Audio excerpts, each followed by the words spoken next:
The date, April 16, 2007. A day that started like any other, filled with the promise of spring and the bustle of campus life.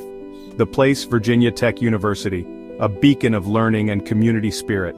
This peaceful campus transformed into a scene of unimaginable horror as the echoes of gunfire shattered the tranquility. It remains the deadliest school shooting in U.S. history, a grim milestone that haunts us to this day. 32 innocent lives were brutally cut short, each one a story of unfulfilled dreams and potential. 28 others carried physical and emotional scars, their lives forever altered by the events of that day. The nation watched in disbelief and mourning, grappling with the scale of the tragedy. The Virginia Tech massacre was a stark reminder of the darkness that can penetrate even the most serene settings, shattering our sense of safety. It forced us to confront uncomfortable truths about gun violence, mental health, and security vulnerabilities in our society. The event left an indelible mark on the national psyche, a wound that still aches with the memory of lost lives. The aftermath was a whirlwind of grief, anger, and soul-searching. How could this happen? How could we have been so unprepared? What could have been done to prevent it? These questions lingered, demanding answers and action. These questions reverberated across classrooms, living rooms, and the halls of Congress, sparking debates and calls for change. This tragedy compels us to remember, to learn, and to act.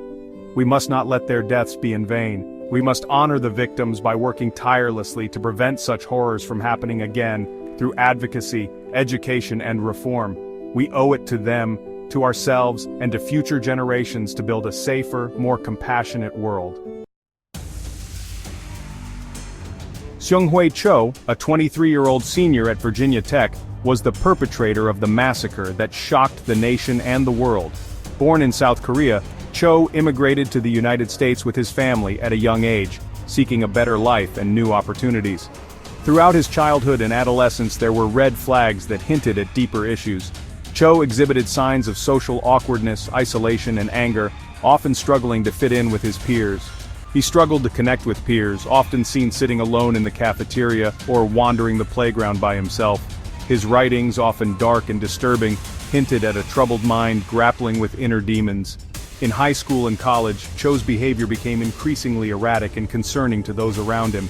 He was withdrawn, sullen, and prone to angry outbursts, making it difficult for others to approach or understand him. Cho's professors and classmates reported his disturbing writings and unsettling demeanor, raising alarms about his mental state. He was required to undergo a psychiatric evaluation, but the intervention was insufficient. Sadly, the system failed him, unable to provide the necessary support and intervention. Cho's mental health issues were not adequately addressed, leaving him to navigate his struggles alone. Despite clear warning signs, Cho was able to legally purchase firearms, a decision that would have devastating consequences. This tragic oversight exposed a critical gap in the system, highlighting the need for better regulations. It fueled calls for stricter gun control measures and improved mental health services as the nation grappled with the aftermath of the tragedy. The nightmare began in the early morning hours.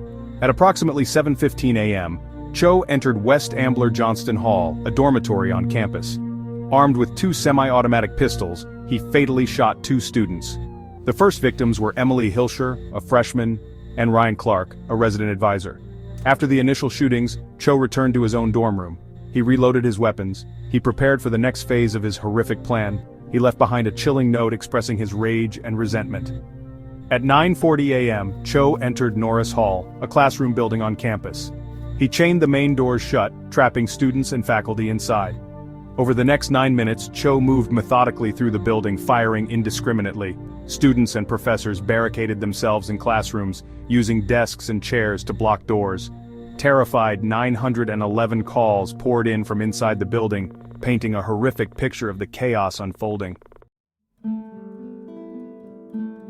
Section 4. Picking up the pieces. Aftermath and investigation. The aftermath of the Virginia Tech massacre was a scene of utter devastation. The campus, once a place of learning and growth, was now marked by sorrow and loss. Buildings bore the scars of violence and the air was thick with grief. First responders rushed to the scene only to be met with unimaginable carnage. Their bravery and quick action saved lives, but the emotional toll on them was immense. They worked tirelessly, navigating through chaos to provide aid and comfort. The images and stories that emerged from that day shook the nation to its core. News outlets broadcasted the horror, and people across the country watched in disbelief. The collective shock and sorrow were palpable as communities everywhere tried to make sense of the senseless. The investigation revealed the full extent of Cho's premeditation and the missed opportunities to intervene. Authorities pieced together a timeline of events, uncovering disturbing details about his planning and the warning signs that were overlooked. His manifesto, mailed to NBC News shortly before the shootings, provided a glimpse into his twisted worldview. It was filled with anger and delusion, a chilling insight into his mind. It was a rambling, hate-filled screed. The manifesto's contents were disturbing, revealing a man consumed by rage and a desire for infamy. Cho's manifesto offered little explanation for his actions. Instead, it painted a picture of a deeply troubled individual, lost in his own dark thoughts. It did reveal a deeply disturbed individual consumed by anger and resentment. His writings showed a man disconnected from reality, driven by a need to lash out. The investigation also exposed flaws in the mental health system and loopholes in gun laws. These systemic issues highlighted the need for reform to prevent future tragedies. The tragedy sparked a national debate about the need for stricter gun control measures, improved mental health services, and enhanced campus security protocols. Lawmakers and citizens alike called for changes to ensure such an event would never happen again. The nation mourned, grappling with questions of how such a tragedy could occur. Candlelight vigils were held, and people came together in solidarity, seeking comfort and answers in the face of overwhelming grief. Section 5. Gun Control and Campus Safety. In the wake of the Virginia Tech massacre, the conversation about gun control and campus safety reached a fever pitch. Lawmakers, educators, and activists debated the best ways to prevent such a tragedy from happening again. Some argued for stricter gun control laws, while others emphasized the importance of mental health services.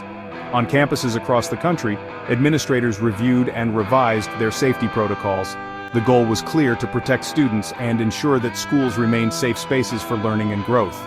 The debate continues to this day, with many advocating for comprehensive reforms to address the complex issues surrounding gun violence and mental health. Section 6. Stories of Loss and Hope.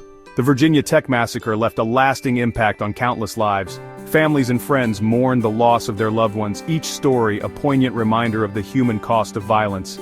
Yet, amid the heartache, stories of hope and resilience emerged. Survivors and their families found ways to honor the memories of those lost, creating scholarships, foundations, and support networks. These acts of kindness and solidarity became a beacon of hope, demonstrating the strength of the human spirit. The community of Virginia Tech, and indeed the entire nation, came together to support one another, finding solace in unity and shared purpose. Section 7. Remembering the victims, honoring their legacy. The victims of the Virginia Tech massacre are remembered not only for the tragedy that took their lives, but for the legacies they left behind. Memorials and tributes have been established to honor their memories, ensuring that their stories are never forgotten. Each year, the Virginia Tech community gathers to reflect on the lives lost and the lessons learned from that fateful day. Through remembrance, we honor their legacy and commit to creating a safer, more compassionate world. The resilience and unity shown in the face of such a devastating event serve as a powerful reminder of the enduring human spirit.